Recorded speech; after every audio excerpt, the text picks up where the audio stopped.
Poďte si vyrobiť závesnú dekoráciu do záhrady. V miske zmiešame sadru s vodou v pomere 1:1. Naplníme ňou silikónové formy a každú z nich jemne pobúchame. Sadru necháme vytvrdnúť a následne opatrne vyberieme hotové odliatky. Podľa rozmeru krabice si odstrihneme zajačie pletivo. Rátame však s rezervou, aby sme dokázali vytvoriť malý košiček a ohyb po okrajoch.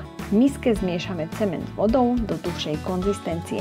Nalejeme ho do papierovej krabice. Do spodnej časti umiestnime pripravený košíček z pletiva. V hornej časti vyskladáme nápis a vzor z pripravených sadrových odliatkov. Taktiež tam umiestnime dve slamky, ktoré vytvoria otvory na zavesenie. Krabicu odložíme na suché miesto a obložíme ju zo všetkých strán, aby sa nám okraje nezdeformovali. O 24 hodín môžeme dekoráciu vybrať z krabice. Košíček naplníme zeminou a vysadíme skalničkami. Nasledujúce dni zalievame rozprašovačom.